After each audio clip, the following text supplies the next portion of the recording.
Let's all take a moment and reflect on a simpler time. Oh, the good old days of the year 2020. Sitting on our front porch in the evening, it was week 12 of a 2-week lockdown.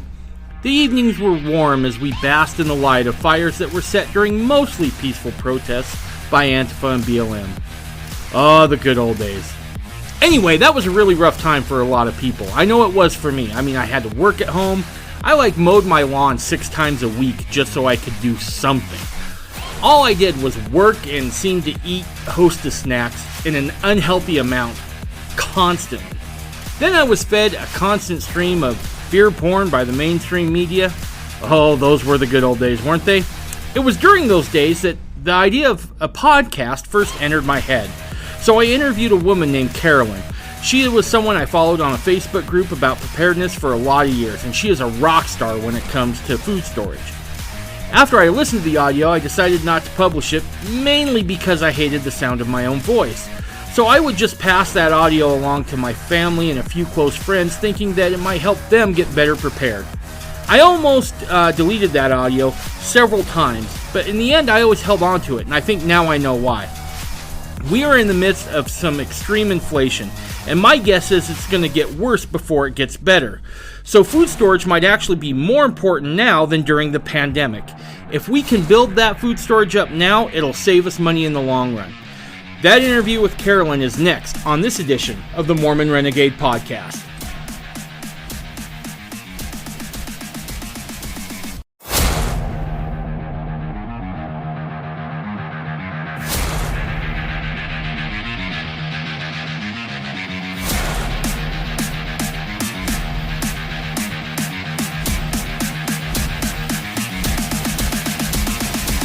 You're listening to the Mormon Renegade Podcast.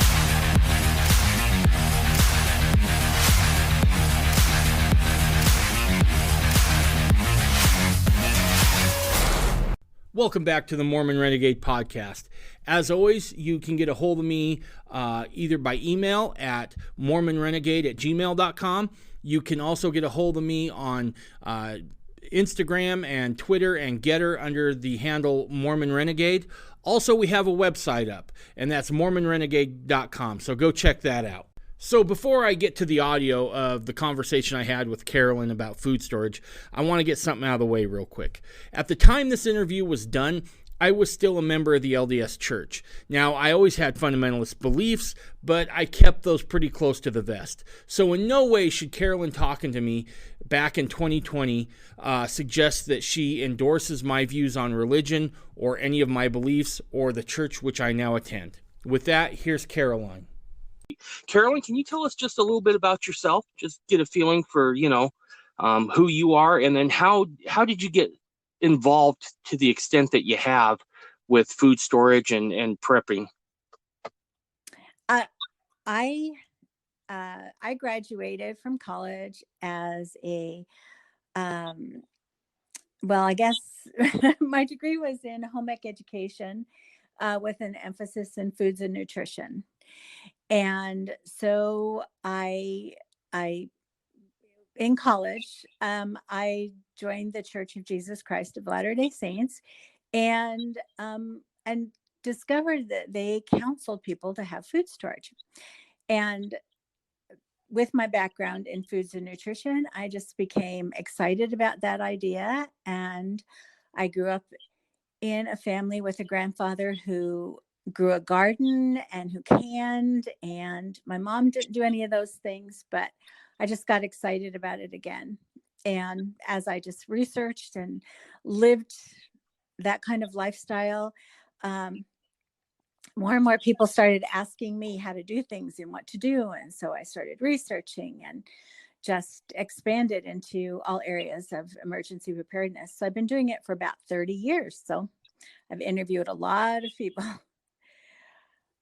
Wow, that's awesome. So really, all your experiences firsthand, right? You've really got your hands in the middle of it and really figured it out as you've gone along. I really have. And it's been a great opportunity to be able to help other people and to see them find that sense of peace, because they feel like they're more ready for the challenges that come, whether it's a pandemic or a job loss or added medical expense or whatever it might be, that they just feel more at peace to be able to handle those things because they're prepared.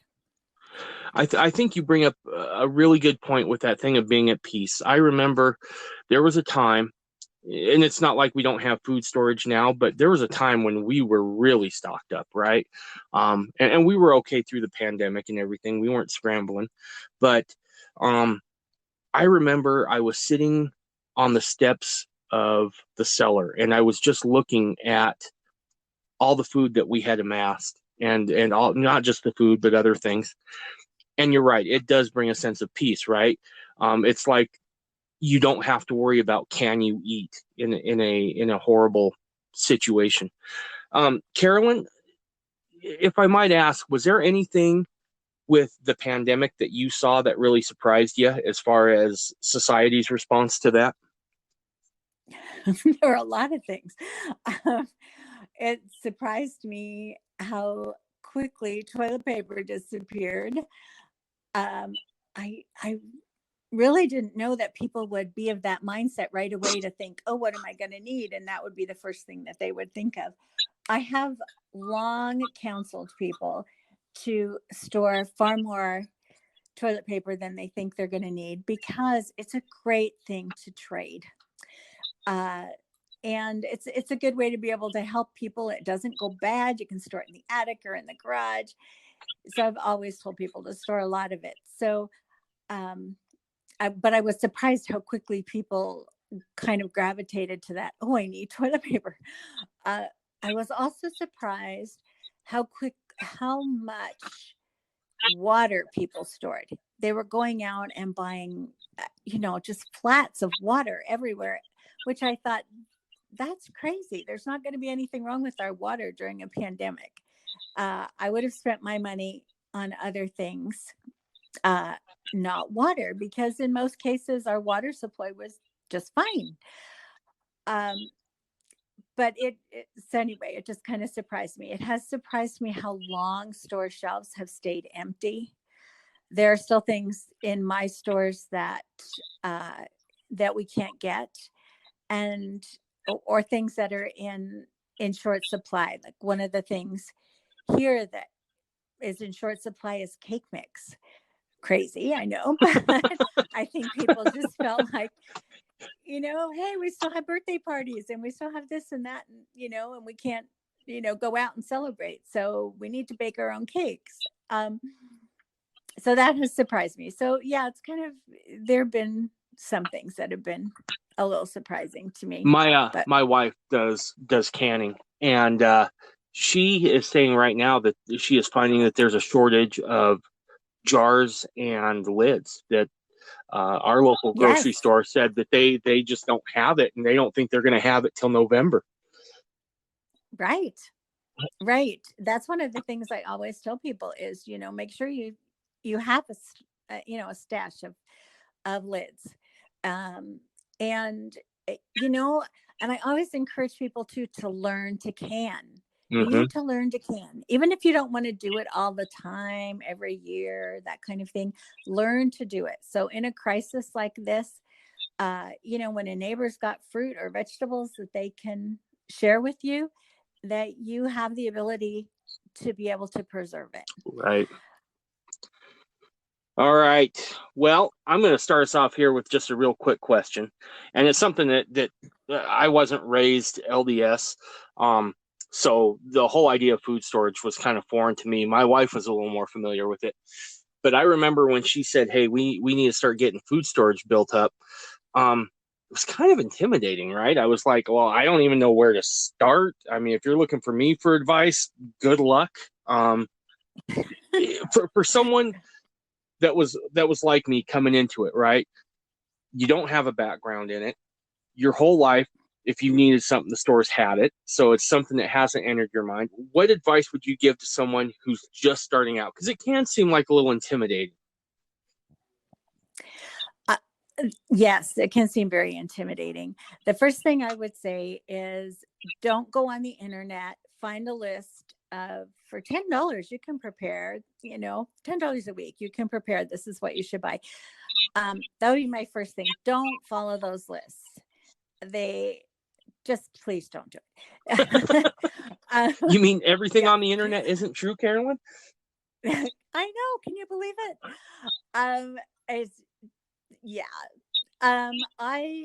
The way that I approach food storage is that you store by food group.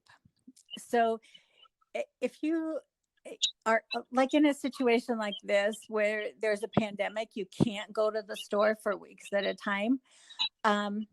You still want to be healthy, so you need to store all the various food groups. So think that way. Okay, so just I need to store all the different food groups, not just a basement full of oatmeal and rice, but all the food groups. So my whole stack of like a whole downstairs full of Diet Pepsi isn't going to work. No, I'm so sorry. Dang it. All right, go ahead. However, you also need to store some of those things that are just comfort foods. Right. And if your comfort thing is Diet Pepsi, then yes, you need some of that. Again, it's because it brings a sense of comfort and of peace and of, okay, things are going to be okay. They're going to be okay. So that would be my first thing is just store the foods that you normally eat in all the different food groups. So sit down with your family, decide what are our favorite meals, and what ingredients do I need for those meals, and start there. And then make that the basis for what you're storing. Some people eat rice every other meal. Other people eat it once a month. So that's why I say don't follow those things that are on the internet. Right. Because what your family eats. So you are the best person to decide what you should store for your family. And some of us have dietary needs because we have, children with type 1 diabetes or with celiacs or something like that, or we are diabetic. So, store what you normally eat and store by food group. The other thing I would say is don't get overwhelmed by the whole thing. Just make 1 week your goal.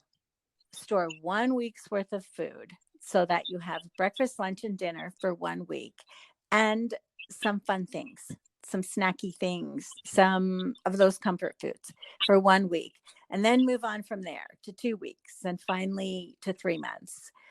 But don't go out and buy, $100 worth of grains, for example, and then not have any fruits and vegetables to go with them. Right. Now, and I think you make a good point with the foods that you eat, right? Because let's face it, that's a huge shock to the system to go from your normal diet to a completely wheat-based diet, right? I mean, that's going to be horrible. Right. So let me ask you this.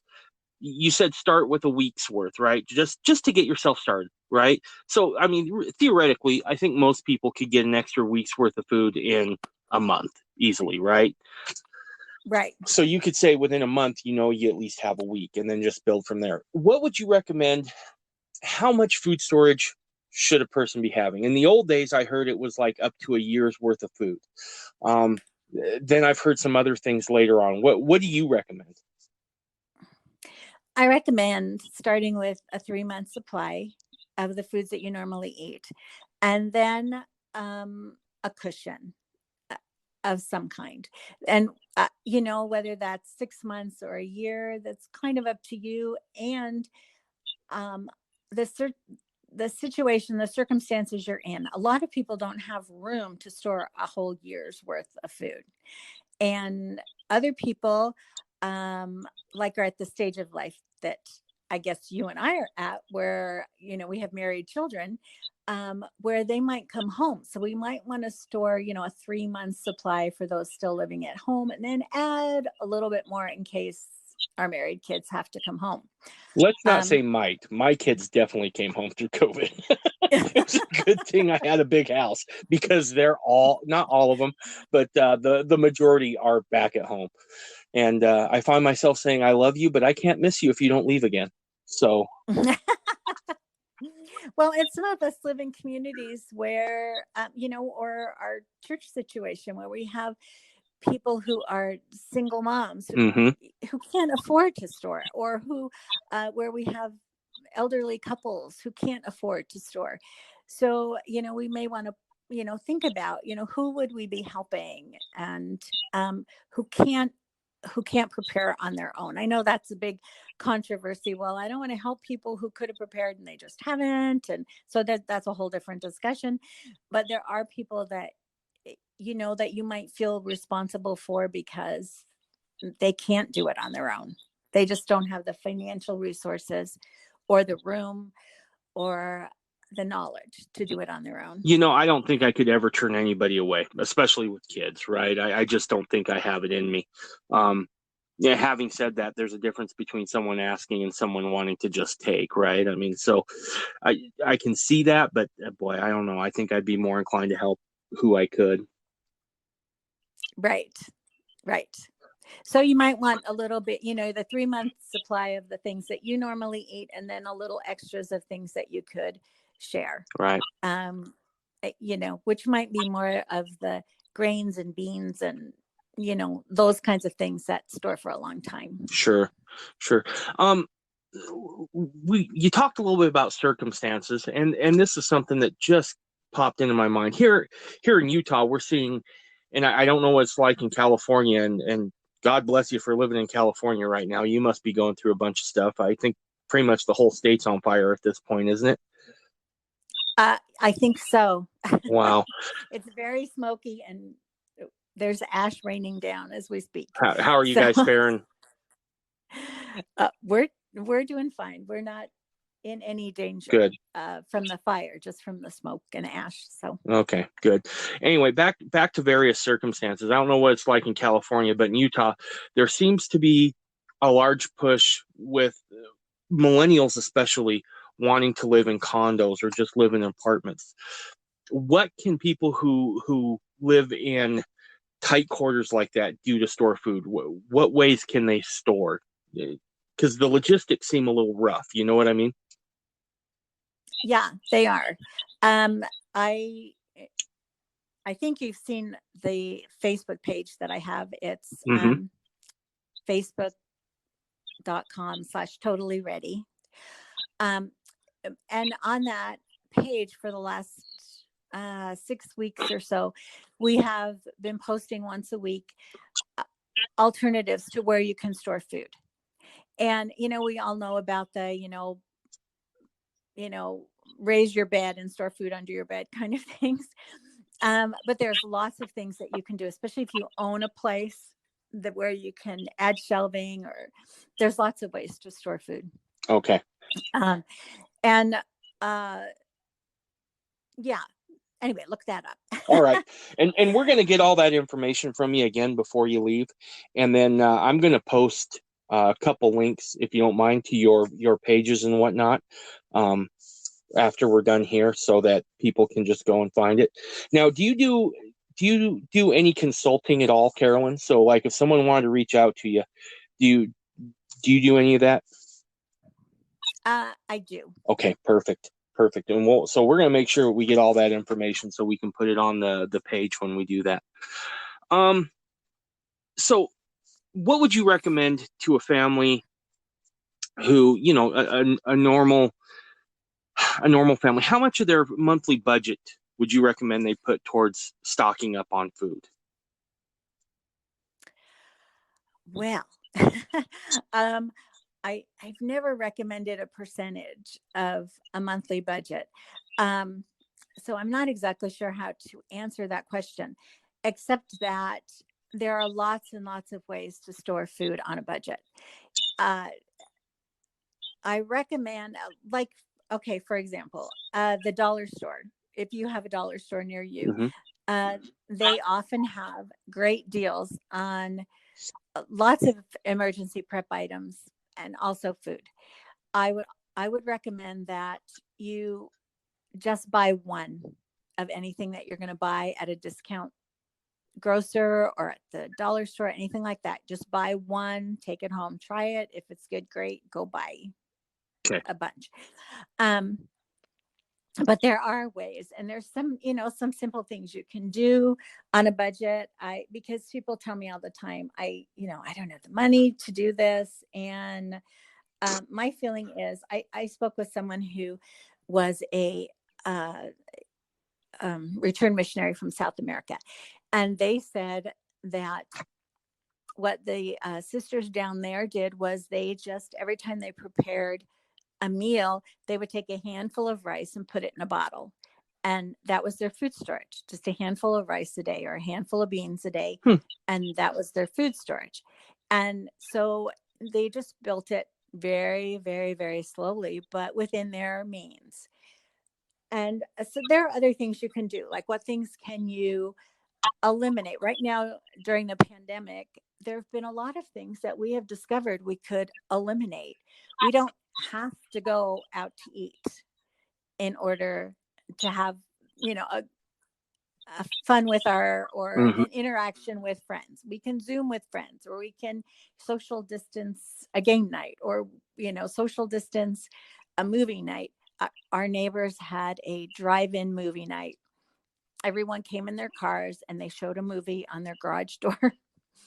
And everyone was there, and they all stayed in their cars, and they had fun together.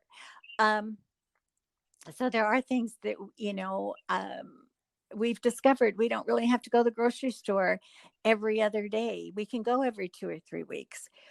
We can go and we can pick up groceries easily. All of those things save money. So think about the things that maybe you've learned during the pandemic where you've actually been saving money. Um, can you continue some of those things as we hopefully soon go back to some kind of a normal existence? Um, but there's other things. Have breakfast for dinner. Breakfast is a very inexpensive meal. And, so once a week or twice a week, have breakfast for dinner and use that money then to buy food storage.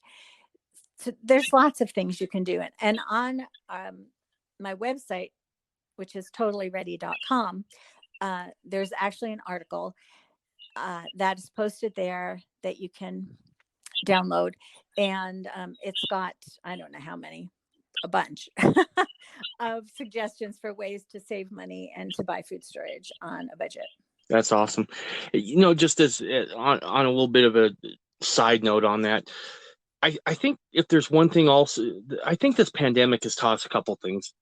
One is, this pandemic is fairly mild, right? I mean, this could have been way worse. This was almost a gentle reminder in some ways. But Yes. I think in a lot of ways it helped us refocus what was really important, right?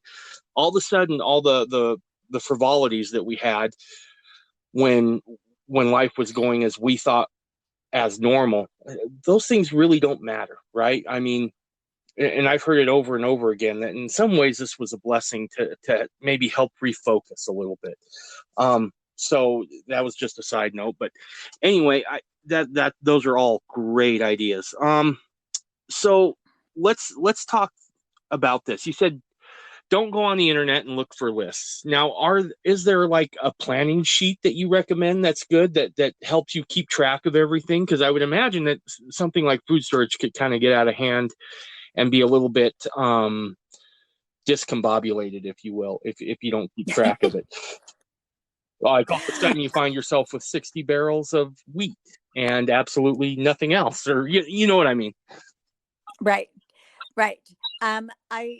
I don't recommend storing wheat unless you have a wheat grinder and you bake bread, or you eat wheat cereals, or don't store wheat. That's why I say store food groups.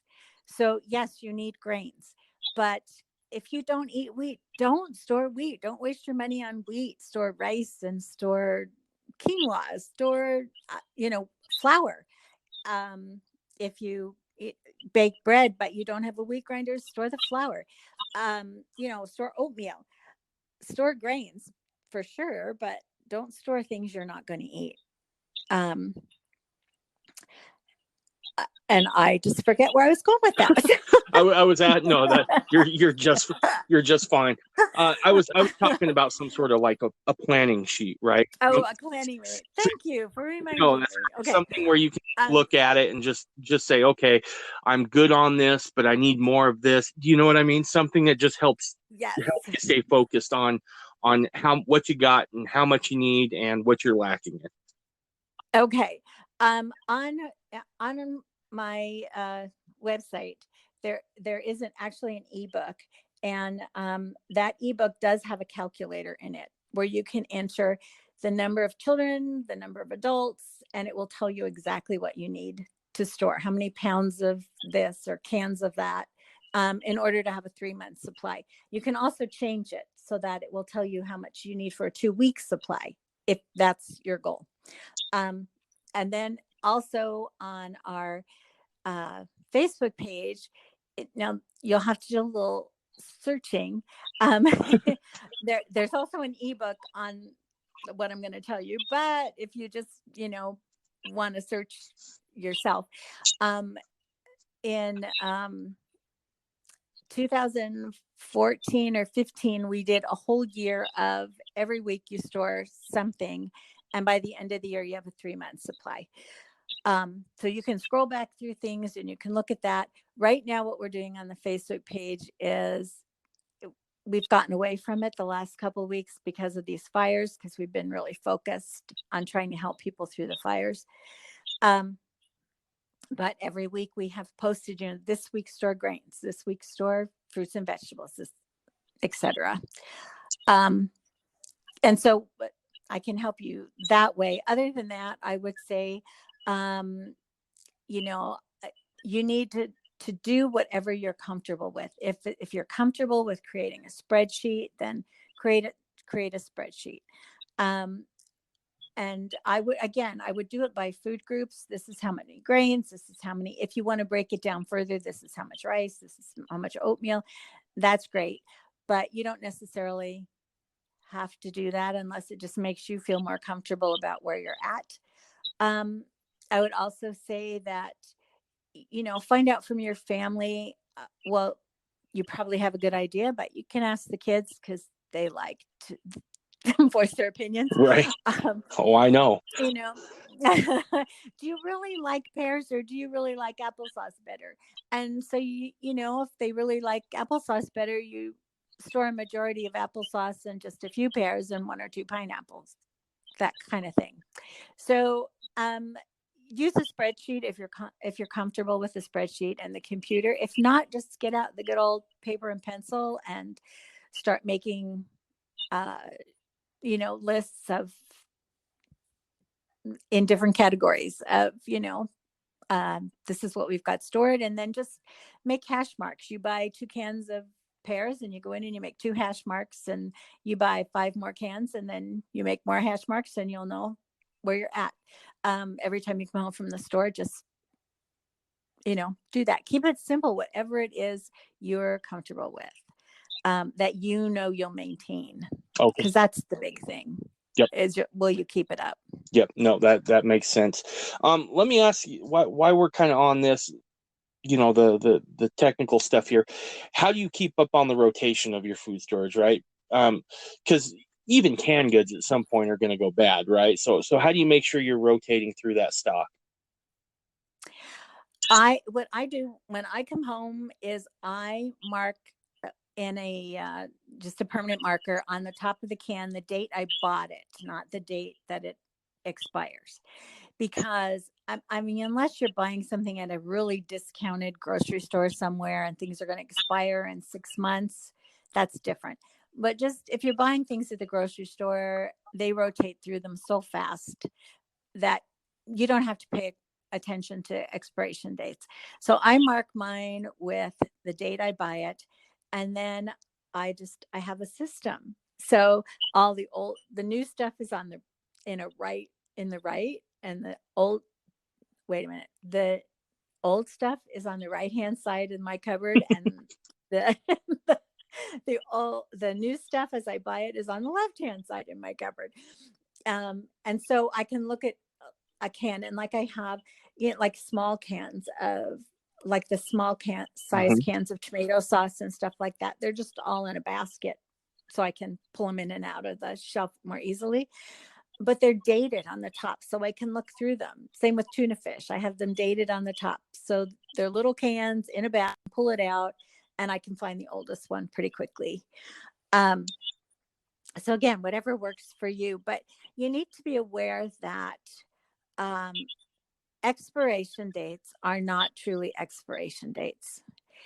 The government requires that manufacturers keep things until the expiration date. So, like for example, we have a Hunt's plant in here where I live. Okay. And so if the expiration date is 2021, they have to keep that barbecue sauce, that ketchup, until 2021, and they have to systematically test it often to make sure it's still okay, that they don't have to do a recall on it. So they have to keep it that long. So they can't put an expiration date on it that's 7 years out there, because they can't store it that long, and they don't want to test and store it that long. So most canned goods, if they are not dented, if they're not rusty, or if they're not bulging, are good for up to 7 years past an expiration date. Holy cow. So you don't have to panic so much about expiration dates. So that's why I just use the date I bought it.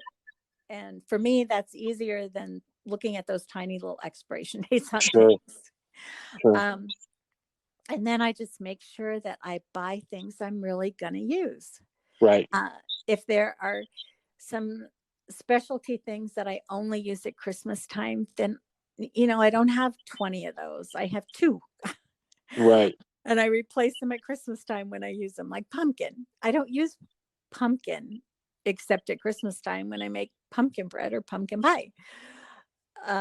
So I don't store a lot of it, so that it gets replaced every year or every 2 years at the most. So. Gotcha. So it sounds like for you the key is really is just getting everyday items that you use anyway. That seems to kind of cure a lot of the ills that people run into with food storage. Right. Yeah.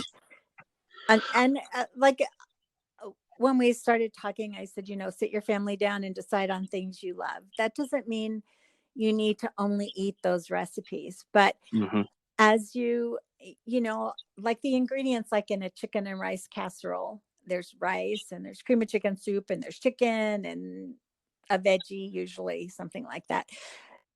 Like all kinds of things, and rice and chicken and cream of chicken soup. It's not just that one recipe that you would have to use over and over again. But that if your family likes chicken and rice casserole, they like all the ingredients in it. So you can make other things with those same ingredients. And so that's kind of the idea. Make sure that you are storing ingredients too. Okay. So, that makes sense. Taco seasoning and those kinds of things that, if you really get down to the end of it and you can't for some reason go to the grocery store, or the grocery store is out of things, you can make some kind of a dish with, rice and chicken and taco seasoning. And the next night you can do rice and chicken and barbecue sauce, or, whatever. You get the idea. Yep. So let's switch gears here a little bit. And one of the things that, to be honest with you, I still haven't figured out. Some of my family have prescriptions that they have to go get monthly. What can a family do as far as trying to build some sort of reserve with that? Because I look at that and I'm like, that's spooky. Especially, we discovered through the pandemic that we got a lot of our prescriptions from China, right? So they weren't right. You got a little nervous there, right? You're like, well, if we're not producing them here at home, it might be a little tougher to get. Is there anything a family can do to remedy that? That's really hard. um, I have a couple of prescriptions, and mine are not life threatening. I don't need to, I can skip a day a week. So that's what I did to try to start to build mine up, was I skipped a day a week. And then before long I had, a week's supply, an extra week's supply. Right. And now eventually I built it to an extra month's supply. So I use the old ones first. When I get the new prescription, I save that now. So I'm a month ahead now. If you can do that, great. Some things you can't do that with. You have to take them every day. I would ask the doctor if he has samples. See if there's samples. And a lot of doctors will give you samples if they know what you're trying to do. And, especially now with the pandemic. And especially if you are on a prescription that makes you high risk, a doctor is much more willing to say, okay, here's some samples. Use the samples because they do expire more quickly. So use the samples first, and then keep refilling your meds. And then you will end up with a supply. That's awesome. That's something I would never have thought of doing. There's tricks. And if you have your prescription changed, like I had my prescription changed, the prescription is the same, but the milligrams I take are different. And so I saved the old one. The old one was higher. So I saved that and just cut them in half. And I could do that with the prescription I was on. And then I just took those for a while, which allowed me to build up a little bit more of a reserve. So, there are ways, but you have to kind of be creative, a little bit creative. A little bit creative, and then it's going to vary from circumstance to circumstance based on what the medication is for. But I like what you said about talking to the doctor and seeing what he would recommend. So I think that's good as well. Now, Carolyn, after you have your initial needs met, so to speak, as far as your food storage, are you a fan of storing things maybe you wouldn't use for, say, bartering or trading down the road in case it's a prolonged crisis?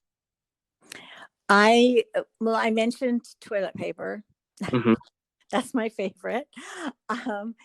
And there are things that I do store that are shelf stable for years, like rice and beans, because they are long term.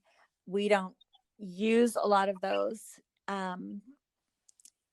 for health reasons. We don't use a lot of beans, and but I do know that they would be something that they are a protein. Rice and beans together are a complete protein. So I could trade that to somebody who needed that. I have a friend who stores coffee, which is really kind of crazy to me because she would never rotate that. But and I have seen lists where they say to store alcohol because people who consume alcohol will be desperate. I wouldn't recommend that. Gotcha.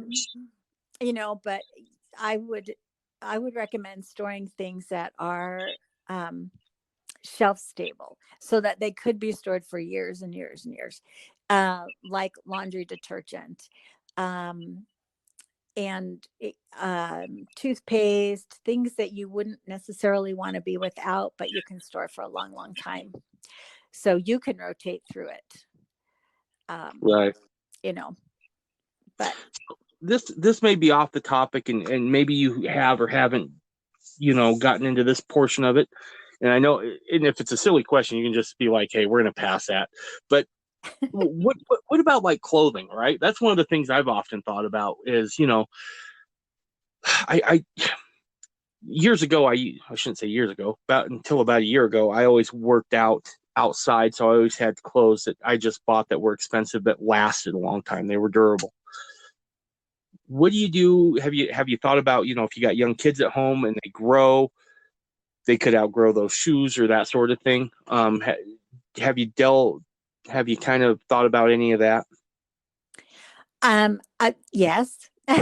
When it comes to your kits, now we don't do 72-hour kits anymore. We do 5-day kits because all the government agencies and relief agencies all acknowledge now that 3 days isn't enough. So we recommend 5-day kits, 120-hour kits. Mm-hmm. So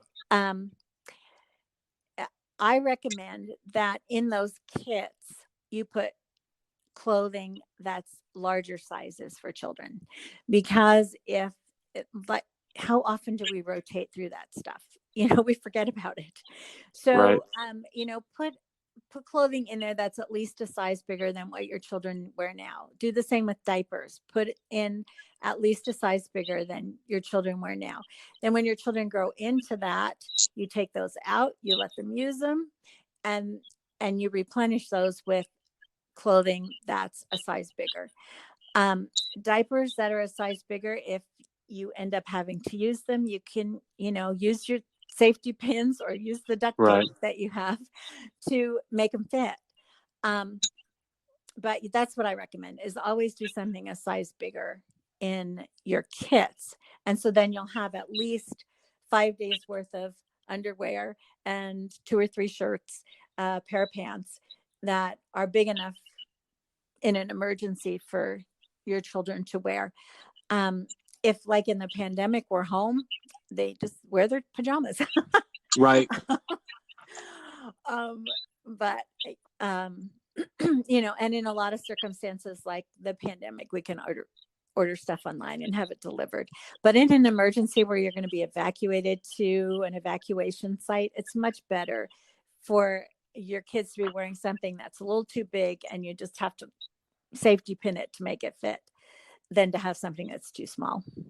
Yeah, no, you're right. Like I said, with this pandemic, it really wasn't that bad, and yet it really exposed some of our weaknesses as far as, a supply chain and the whole ball of wax. Like I said, sometimes I feel like it was more of a blessing in a lot of ways, just to expose some of our weaknesses, and hopefully we get those addressed.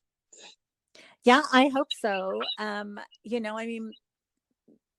People have been saying for a long time we're far too dependent on China for things, and I think that we've seen that. I still can't find zinc in my pharmacy stores. I know. There's still no zinc. There's still no isopropyl alcohol. And we have become very dependent on other countries for so much. And right now with our fires, I'm in California, and so much of our food comes from California. Mm-hmm. And so, are we prepared for what could happen? We just had a terrible storm go through Iowa that destroyed a huge part of the corn crop in Iowa and a lot of other crops. And now we have fires in California. And now this doesn't mean anything to me, but it's pretty much, destroyed the wine grapes Right. because of the smoke. And we export nuts and dried fruits to Japan, and we're still not sure how it's going to affect the almonds and the walnuts, and if there will be any smoky flavor to those, or how that's going to affect those, because they're just coming due now to be harvested. So there's just so many things like that. I have a good friend who's an economist, and he, through this whole thing, I've kind of talked with him several times, and he said the thing you have to understand is that in today's society, where we are essentially a global society in the sense that we trade, which is a good thing by and large, but that network is very complex and very delicate. And when one thing falls, it's not isolated, right? You feel a ripple Right. effect down the road. And I'm not sure we've actually felt that yet, right? I think we felt the initial impact, but I'm not sure we felt those ripples yet. Um, I did a podcast where, I basically said maybe we should stop dealing with China as much. That, not just because it's better that we produce our own stuff, but also they don't really like us a whole bunch, right? I mean, we're kind of a Right. necessary evil to them, and and they've already proven they're kind of bad actors on that stage. So maybe it is time to get that back home. But I think if we're going to do that, we have to start local, and we have to start with our families, which is why I have you on. So, Right. let me ask you this. You talked about your 72-hour kits or your bug out bags or whatever they're called. I guess now it's 5 days, you said. Right. What do you put in those in terms of food? Oh, good question. Um, you put in, you put things in those that your family likes to eat that are comfort foods, but you do not put anything in there that requires water. So instant oatmeal, that kind of thing, you don't put in there because so often in an emergency, there's no water. And if you end up going to a shelter, there's limited water often. Mm-hmm. Like right now, uh, we have a daughter who's in Oregon, right in the middle of the fires in Oregon, Mm-hmm. and they've been told to boil their water. That Yeah. the water isn't good. Don't use the water. So often in a situation like that, you'll go to a shelter and they'll give you bottles of water, but that's not really enough to reconstitute a bunch of oatmeal or something. So, so kind of steer clear of that. Don't put anything in there that's salty, because that also uh, will make you want more water, will make you want to drink, will increase your thirst. So don't do that. Right. Um, I would suggest, as far as water is concerned, that everyone have a um, a water bottle that has a filter, Okay. so that you could use water that was slightly contaminated, because the filter would filter out all that stuff. So you would have a source of water. As far as food is concerned, just the basic kinds of things, seriously, that are strange, crazy. But granola bars and those kinds of things. You want calories. At this Right. point, you're not as worried about nutrition as you are calories to keep up your strength. So just things like that. And if you have a bug out bag, in addition to the kits that you're carrying, in those canned fruits or the little individual packets of applesauce and those kinds of things are good. Um, if you're doing something like that, I would look for the ones that have pop tops on them, Okay. and um, and and put those in there, because then you don't need to worry about can openers and all that kind of stuff. And did it get lost? Where is it? Um, if you're going to use something that has a pop top lid, then on every single can, put a piece of duct tape or a good strong packing tape, something like that, over that pop top, so it doesn't get caught on something and open in your kit. Gotcha. Um, but those kinds of things. I mean, there are some really good emergency bars that you can purchase that taste really good. Um, and again, if you're going to do that from one of these places that sells emergency foods, I would buy one and try it. Make sure your family likes it. Um, and there are some that are, various flavors, and, so order one of each flavor, see what your family likes. Again, it's calories, and these bars are like, 500 calories. So, Right. um, but I would also make sure that you have like hard candies, something like that Right. in there, because that helps with your thirst, and it also keeps the kids satisfied and the adults. Yeah. for something sweet. Yep. No, I agree totally. You were bringing up water, and right after I'm done here, I roll into another one with a gentleman who actually has some product that you can put in your water that's supposed to make it safe. I've vetted that thing 6 ways to Sunday, and I can't find a fault in his logic on it. So you may want to listen to that once I post that as well. There's some interesting stuff on that, as well Okay. as the filters. So my last question, I think I know what what your answer is going to be to this. You see all over the place, right? You hear it kind of talked about on talk shows. You see it all over the internet where, they offer, hey, you can buy a whole year supply of food for X amount of dollars. What's your opinion on those things? Oh, I think it's awful. um, Yeah, I do, for a couple of reasons. First is I think that if you're not using something, you're not used to using it, and you're not used to cooking with it, your family may not like it. So then you end up with all of this food that your family doesn't like. And children and the elderly will often not eat something. They will starve before they'll eat something they don't like. right. So you want to make sure that your family really likes whatever it is. The other thing is, some of these kids, a few years ago, Costco was sued for selling them. They were selling a bucket that was supposed to be a month's supply for 4 people or something like that. There were so few calories in that. It was just, there's no way it would have kept up your strength, So I would just be very apprehensive of All right. anything like that. And again, a lot of them are, freeze dried or dehydrated, and you need water. Right. So, and sometimes, if you take a cup of freeze dried or dehydrated something or other, in order to reconstitute it, it takes, 2 or 3 times that. So you have 1 cup of product, and then you need 2 or 3 cups of water, which you may not have. Yeah, no, I agree totally.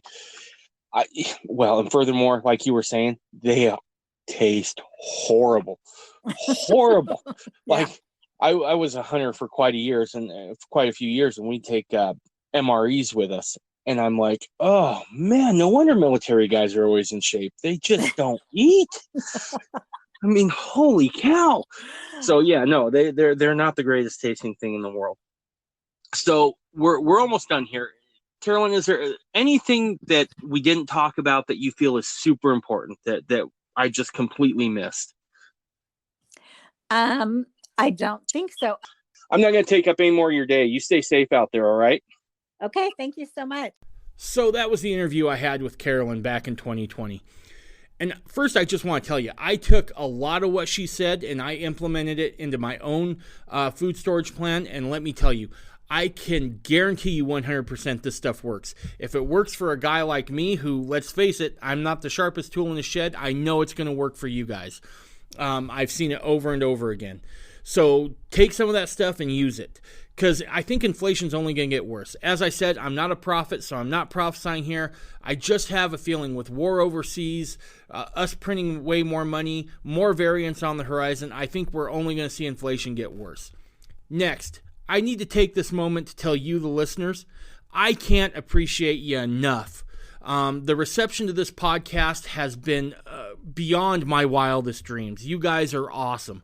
I would ask that you continue to share this podcast with those you feel like can benefit from it, and continue listening. Want to give a quick plug.